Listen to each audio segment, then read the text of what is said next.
ఒక్కరికి దేవుని పేరిట వందనాలు తెలియజేస్తున్నానండి. ఈరోజు దేవుడు నాకు ఇచ్చిన, వాస్తవానికి నాకు ఏ అర్హత లేనప్పటికీ దేవుడు ఈ విధంగా యేసు ప్రభు వారి సిలువలో పలికిన 7 మాటల్లో ఒక మాటగా 6వ మాటని నేను ధ్యానించబోచున్నాను. వాస్తవంగా నాకు పెద్ద జ్ఞానం అయితే లేదండి. అయినా కానీ దేవుని మహాకృపను బట్టి కొంచెం ప్రిపేర్ అయ్యాను. దాన్ని బట్టి మాట్లాడే చెప్పాలనుకుంటున్నాను. యోహాను సువార్త 19వ అధ్యాయం 39వ వచనం. యేసు ఆ చిరకను పుచ్చుకొని సమాప్తమైనదని చెప్పి తల వంచి ఆత్మను అప్పగించెను. ఒక మానవుడు ఎటువంటి వాడైనా అతడు చనిపోయే ముందు అతను పలికే ఆఖరు మాటకు ఎంతో ప్రాధాన్యత ఉంటుంది. అదే ఒక పరిశుద్ధుడు చనిపోతే, మరి మానవునిగా వచ్చిన దేవుడు పాప పరిహారార్థం చనిపోయే ముందు ఆ రక్షకుడు పలికిన ఆఖరు మాటలకు ఎంతెంత ప్రాధాన్యం ఉంటుందో మనం వేరే చెప్పనవసరం లేదు. నీవే నిత్య జీవపు మాటలు కలవాడు అని పేతురు ప్రభువును గురించి మాట్లాడాడు.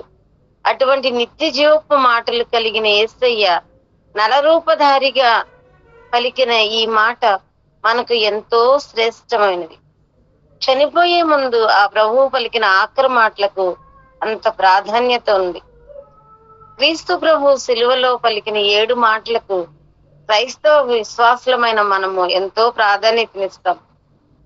మత్తయి సువార్త 5వ అధ్యాయం 18వ వచనంలో, ఆకాశమును భూమిని గతించును గాని నా మాటలు ఏ మాత్రము గతింపవు అన్న యేసయ్య మాటలు మనకు నిత్య జీవ మార్గాన్ని అనుగ్రహిస్తాయి.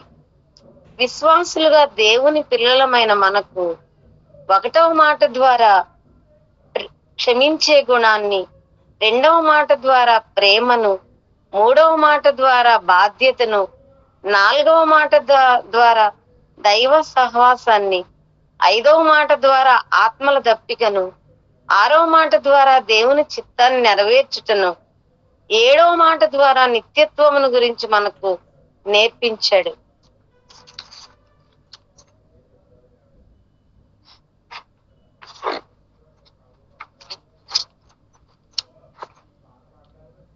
సమాప్తం అను పదానికి అర్థం సంపూర్తి చేయబడింది అంటే అయిపోయింది లేక ముగిసిపోయింది. ఇవన్నీ పర్యాయ పదాలుగా చెప్పుకోవచ్చండి. సంపూర్తి చేయబడింది అంటే ఊహించిన మేరకు ఏదైనా మనం ఒక పని తలపెట్టినప్పుడు దాన్ని ఫినిష్ చేయడం సమాప్తం అంటారు.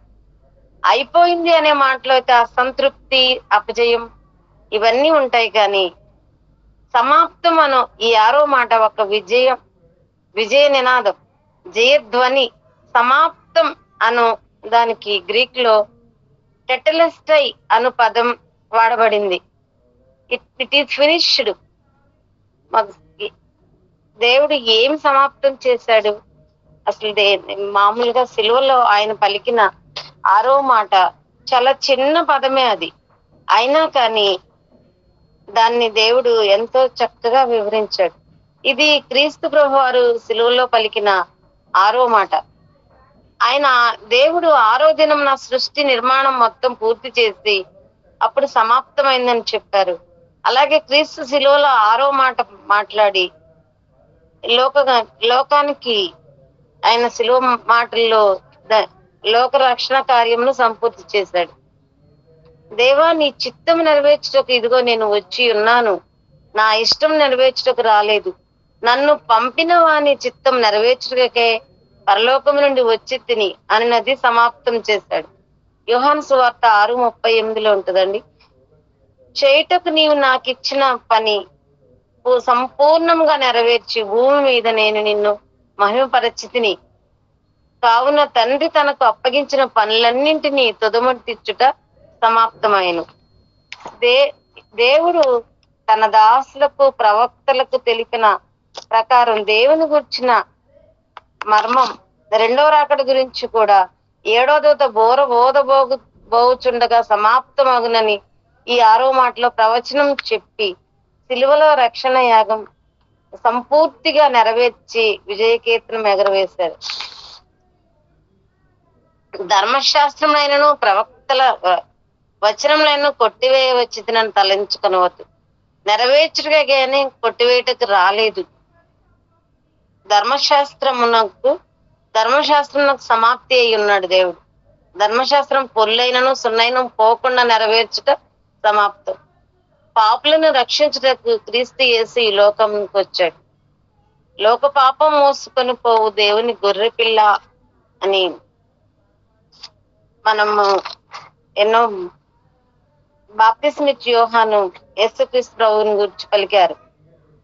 మొట్టమొదట ఆదాము హవ్వలు చేసిన పాపమును ఒక గొర్రె భరించి మరణించి వారికి చర్మం వస్త్రాలుగా మారింది. అప్పటి నుండి లోకంలో పాపం ప్రారంభమై విస్తారంగా వ్యాపించింది.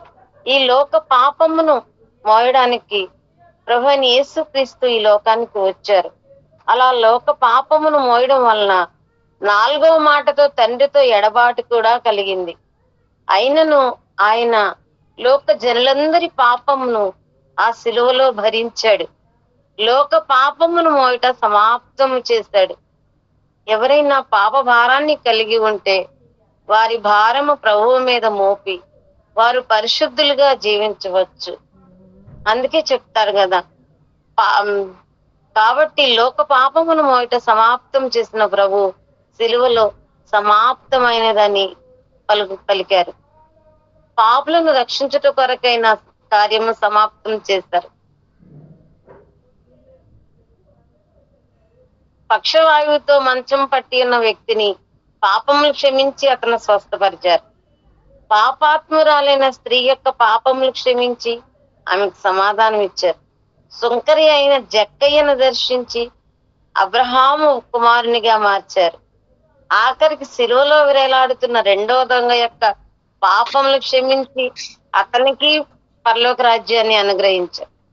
పాపం వలన వచ్చి జీతం మరణం అయి ఉండగా ఆ మరణానికి మనం ఎవరం వెళ్లకుండా మనందరినీ బాప్తీసం పొందుట ద్వారా రక్షించడానికి ఆయన వచ్చారు.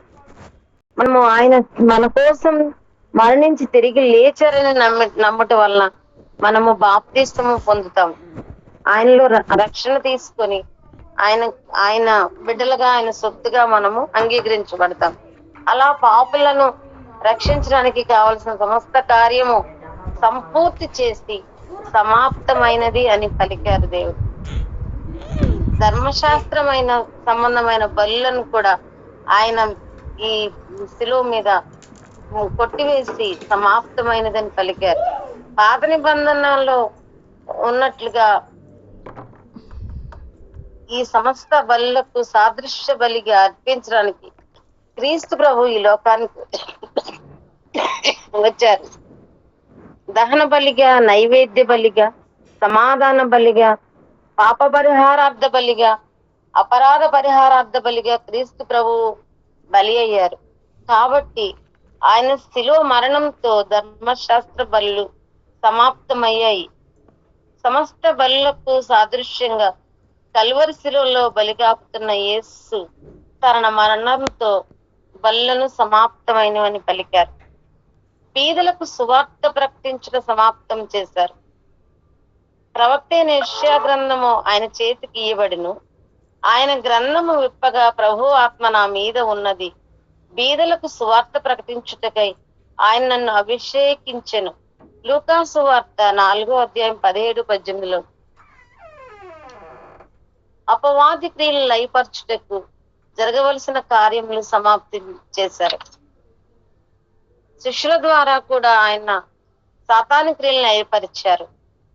మరియు నీకును స్త్రీకిని నీ సంతానమునకును ఆమె సంతానమునకును వైరము కలుగజేసేదని, అది నిన్ను తల మీద కొట్టును అనే ప్రవచనం కలువరి శిలువలో నెరవేరింది. ప్రభు అయిన యేసు సాతాను తలను చితకత్రొక్కాడు. సాతానికి లయపరిచి తన పిల్లలకు అధికారం అనుగ్రహించడం వలన కార్యము సంపూర్తి చేయబడింది. అందువల్లనే సమాప్తమైనది అని పలికారు. నరునిగా దిగి వచ్చిన యేసయ్య చేయవలసిన ప్రతి పని సంపూర్తి చేశారు. అలాగే మనము కూడా నరులుగా ఈ లోకంలో జన్మించాము కాబట్టి దేవుడు అప్పగించిన ప్రతి పని సంపూర్తి చేయాలి. పాపభారం మోయట సమాప్తమైనది కాబట్టి మనము మన పాపభారమును ప్రభువు మీద మోపి మన పాపములను ఒప్పుకొని నీతిమంతులుగా తీర్చబడదాం.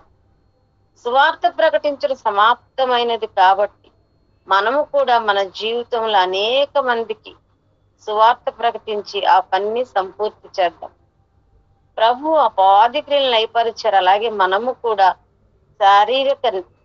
శరీరాశ, నేత్రాశ, జీవోపడమ్మున సాతాని క్రియలను జయించి ప్రభు పిల్లలుగా మనము జీవించాలి. అలాగే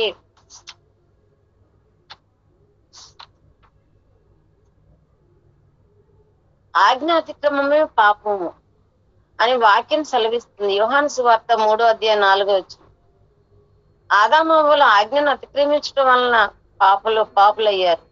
వారిలో నుండి జన్మించిన ప్రతి ఒక్కరూ పాపులవుతున్నారు. ఏ భేదమును లేదు, అందరూ పాపము చేసి దేవుడు అనుగ్రహించి మహిమను పొందలేకపోతున్నారు. ఇలా భూమి మీద ఉన్న ప్రతి మానవుడు పాపిగా మారి క్రీస్తు ప్రభు ఈ లోకానికి ఎందుకు మన కోసం వచ్చారని, మనల్ని రక్షించడానికే వచ్చారని, యేసుక్రీస్తు లోకానికి వచ్చిన వాక్యం నమ్మదగినది, పూర్ణాంగీకారమునకు యోగ్యమైనది అన్నది. పిలువ రాలేదు అని ప్రభుని యేసయ్య చెప్తున్నారు. శిలువ మరణం తర్వాత శిలువ మానవ భాషలో ఏ పదం పొందనంత ప్రఖ్యాతిని పొందుకొని శిలువ ప్రాచుర్యంలోనికి వచ్చింది. శిలువ విలువ వెల చెల్లించలేనిది. శిలువ అనే పదం క్రొత్త నిబంధనలో మొత్తం 33 సార్లు ప్రస్తావించబడింది. పాత నిబంధనలో అయితే శిలువ గురించి ఎక్కడ చెప్పలేదు, కానీ క్రొత్త నిబంధనలో మాత్రం మొత్తం 33 సార్లు శిలువ గురించి ధ్యానించారు. అన్ని అధ్యాయాల్లో కలిపి మొత్తం.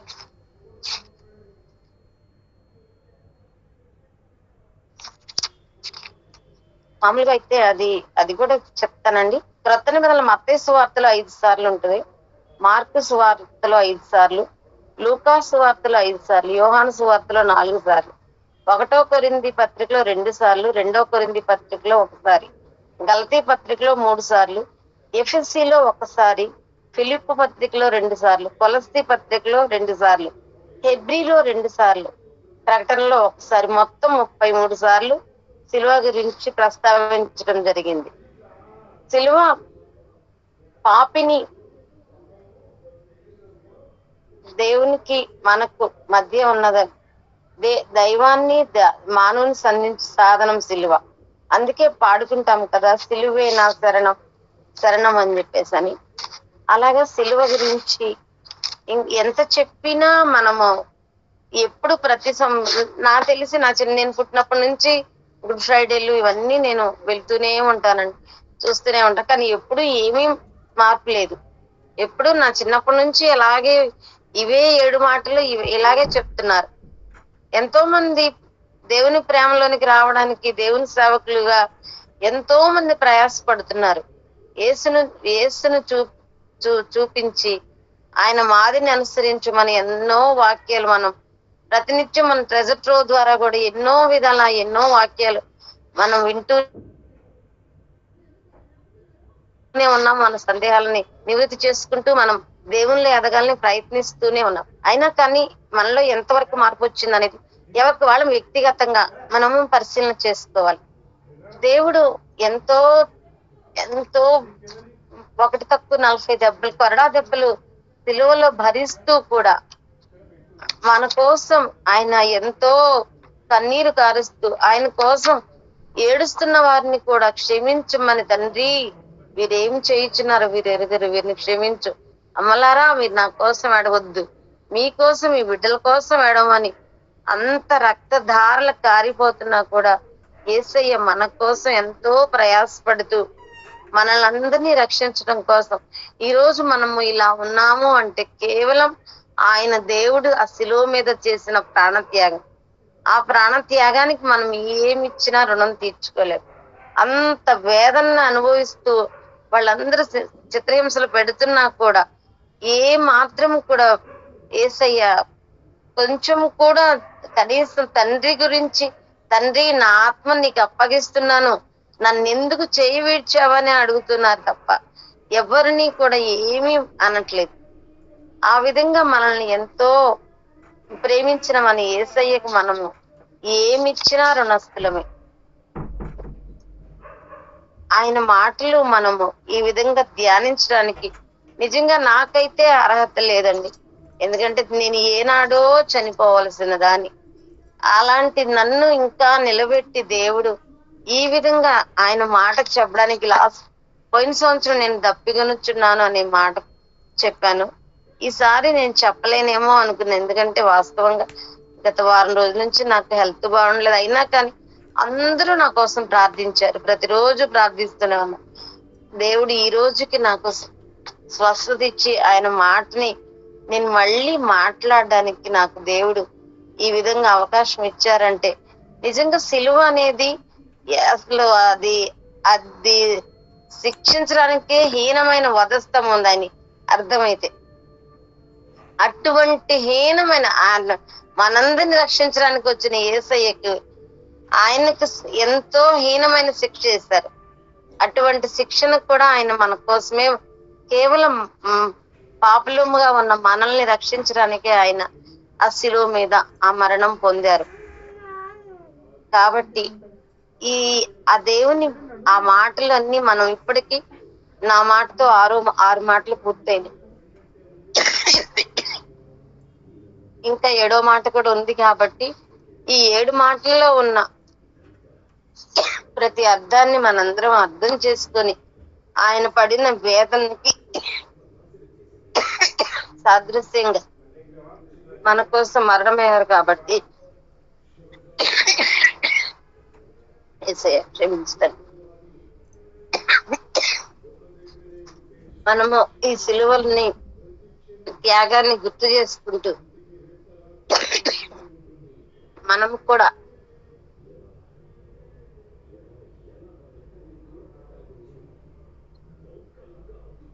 మన బాధ్యతగా దేవుడు మనకు అప్పగించిన పనిని సువార్త ప్రకటించడానికి మనముగా ఎవరికి వారముగా వ్యక్తిగతంగా ఆయన మాటలు ఆయన చేసిన త్యాగాలను మనం జ్ఞాపకం చేసుకుంటూ ఆయన చేయటకు నాకు ఇచ్చిన పని ఆయన సంపూర్తి చేశానని చెప్తున్నారు.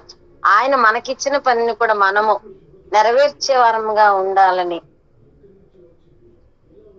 ఈ దేవుడు మామూలుగా బెత్లెహేంలో పుట్టి మళ్ళీ చివరికి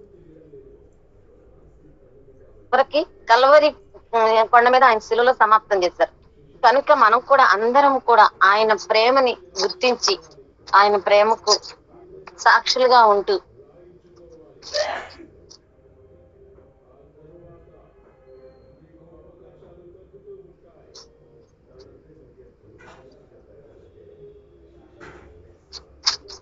ఆయన లేఖనాలు నెరవేర్టానికే వచ్చారు. కాబట్టి మొత్తం యేసయ్య 3 సార్లు ఆయన లేఖనం నెరవేరుటకైన పదాలు వాడారు. యేసయ్య జన్మం మొదలుకొని మరణం వరకు అన్ని ప్రవచనానుసారంగానే జరిగాయి. ప్రవక్తలు ప్రవచించిన ప్రవచనాలన్నీ కూడా క్రీస్తులో మనకు నెరవేరాయి. కాబట్టి మన జీవితం కూడా ఆ విధంగా ఆయన పలికిన మాటల ద్వారా మనం కూడా ఒకరినొకరు బలపరుచుకుంటూ యేసయ్య మనకు చూపిన మార్గాన్ని మనం కూడా అనుసరిస్తూ మనం కూడా కొందరినైనా కనీసం ఆయన వైపు ఆయన చెప్తున్నారు కదా, ఎందరూ ఆయన వైపు తిరుగుతారో వారు ఆకాశంలో జ్యోతుల వల్లే ప్రకాశిస్తారని చెప్తున్నాడు దేవుడు. యేసయ్య శిలువలో పలికిన 7 మాటలు ప్రార్థనతోనే ప్రారంభమయ్యి ప్రార్థనతోనే ముగించబడ్డాయి. అలాగే మన జీవితం కూడా ఎల్లప్పుడూ ప్రార్థనతోనే ప్రారంభమయ్యి ప్రార్థనతోనే ముగించబడాలి. ఆ విధంగా మన జీవితాలని మనము నా మట్టుకైతే నా జీవితాన్ని నేను సరిదిద్దుకోవాలి. చేతనైతే సహాయం చేద్దాం, లేదనుకుంటే వేరే ఏ విధంగా కూడా మనం అన్యాయం అయితే చేయకుండా మాటల ద్వారా, క్రియల ద్వారా ఏ విధంగానైనా సరే మనకు చేతనైతే సహాయం చేద్దాం. ఆ విధంగా మన జీవితాలని దేవుడికి అప్పగించుకుంటూ, దేవుడు చెప్తున్నాడు కదా, ఏదైనా కూడా ఆకాశం భూమి గతించినా కూడా నా మాటలు ఏ మాత్రము గతింపవు అని దేవుడు స్పష్టంగా మనకు చెప్పాడు. కాబట్టి ఆ మాటలని మనము ఆయన పలికిన ప్రతి వర్డ్ కూడా చాలా ఇంపార్టెంట్, చాలా ముఖ్యమైనది.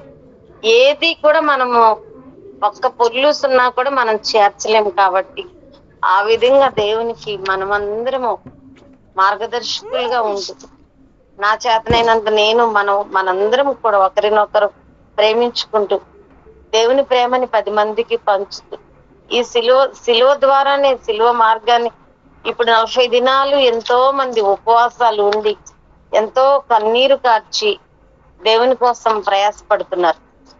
అవన్నీ ఎండలో కనీసం ప్రభు వారు ఏ విధంగా తండ్రి యొక్క పని చేశారో ఆ విధంగా మనం కూడా ఆయన యొక్క పని పూర్తి చేద్దాం. ఆయన నామాన్ని ప్రచురం చేద్దాం, ఆయన నామాన్ని ఘనపరుద్దాం. ఈ క్రమంలో మనకు ఎన్నో శోధనలు వస్తాయి, ఎన్నో ఆటంకాలు. ఇప్పుడు పరిస్థితులు అయితే మహా భయంకరమైనవి. ముందు రోజుల్లో అసలు ఈ ఆన్లైన్ రావడానికే కరోనా వచ్చిన టైం నుంచి ఆన్లైన్ పెట్టారు. ఈ ఆన్లైన్ కానీ ఒకటి మేలు, ఒకటి కీడు. ఒక మేలు ఏంటంటే ఈ ట్రెజర్ గ్రూప్ ని ఈ ఆన్లైన్ ద్వారానే దేవుడు నాకు అనుగ్రహించాడు. ఆ విధంగా కొంతమందికి ఆన్లైన్ ఉపయోగకరంగా ఉంది. కాబట్టి ఈ విధంగా ముందు రోజుల్లో దేవుని వాక్యం కూడా కరువైపోతుందనే రోజులు వస్తున్నాయి. కాబట్టి వాటన్నిటి కోసం కూడా మనందరము ప్రార్థన చేద్దాం. ఎన్ని పరిస్థితులు మహా భయంకరంగా మారిపోయినాయి. ఇంకా ముందు రోజులు ఇంకా కరువులు అన్ని దేవుడు చెప్పినవన్నీ నెరవేరాలి. కాబట్టి ముందు రోజు పరిస్థితులు ఎలా ఉంటాయో క్రైస్తవులమైన మనకు కొన్ని అన్ని తెలుసు. కానీ మనము అయినా కానీ ఇంకా దేవుని భయం లేకుండా కొందరు ఏ విధంగానైనా కానీ ఏదైనా మనల్ని మనం తగ్గించుకొని ఆయన తన్ను తాను తగ్గించుకొని శిలువలో మన కోసం బలి అయినంది దేవునికి మనం ఏమి ఇచ్చినా ఇంకా ఆయనకి అసలు ఎంత చెల్లించిన వెల మనం చెల్లించలేము. అసలు ఆ పదాన్ని కూడా మనం వాడలేము. ఎన్ని ఆటంకాలు వచ్చినా కూడా అవన్నీ జయించి దేవుని యొక్క పని చేసే వారంగా ప్రభు పేరిట మనందరం కూడా పని చేయాలి. నశించిన దాన్ని వెతికి రక్షించడం మనిషి కుమారుడు వచ్చును అని దేవుడు మనకు చెప్పారు. అయితే ఆ నశించిపోతున్న మనలాంటి మనలాంటి వాళ్ళందరి కోసమే దేవుడు ఈ సిలువలో మరణించారు. యేసుప్రభు వారు ఆయన తండ్రి తనకు అప్పగించిన పనంతా పూర్తి చేసి సమాప్తమైనది అని పలికిన రీతిగా మనం కూడా ఎన్ని బాధలు వచ్చినా, ఎన్ని శోధనలు వచ్చినా కూడా వాటన్నిటిని జయించి దేవుని కోసం మనం కూడా ఒక పరిపూర్ణ మనుషులంగా, ఒక పరిపూర్ణ వ్యక్తిత్వం కలిగి జీవిద్దామని నేను ఈ మాట ద్వారా నా నా నా ఈ చిన్న మాటని యేసుప్రభు ఈ 6 మాటల్లో పలికిన చిన్న మాటే ఇది. 6వ మాట సమాప్తమైన, జస్ట్ అంతే, చిన్న పదం గ్రీక్ లో రాయబడింది. ఈ పదాన్ని ఆయన సంపూర్తి చేశారు. మనం కూడా దానికి విధేయులుగా ఉండి ఆయన మాటలో అర్థాన్ని మనం గ్రహించి మనం దేవుని వాక్యం ద్వారా ఏదైతే మనం వింటున్నామో దాన్ని పట్టుకొని తుది వరకు మనం కూడా ఆయనలాగా బ్రతకటం మానవులుగా మనకు సాధ్యం కాకపోయినా కనీసం ఆయన మాదిరి చూపిన విధంగా మనకు చేతనైనంత వరకు మనం ఏమి చేయగలమో మనకు చేతనైనంత వరకు మనం దేవుని పనిలో ముందుకు కొనసాగుదామని నేను దేవుని పక్షంగా మనవి చేసుకుంటూ ఈ చిన్న వాక్యం దేవుడు తన వినికిడిలో దీవించి ఆశీర్వదించును గాక. ఆమేన్ ఆమేన్ ఆమేన్ ఆమేన్ ఆమేన్ ఆమేన్. ప్రార్థన చేయండి, ప్రార్థన చేయండి. యేసయ్య, నీ ఘనమైన పరిశుద్ధమైన కొన్ని నామమునకు స్తుతులు స్తోత్రములు ప్రభువా. ఇదిగో తండ్రి నాయన, తండ్రి సమయంలో ప్రభువానైనా అయా తండ్రి ప్రభుత్వ ద్వారా ప్రభువానైనా మీరు నాకు ఇచ్చిన మంచి అవకాశాన్ని బట్టి మీకే లెక్కలేని స్తోత్రం చెల్లిస్తున్నాను ప్రభావ. ఆమేన్ ఆమేన్. 3 సంవత్సరాలుగా ప్రభావ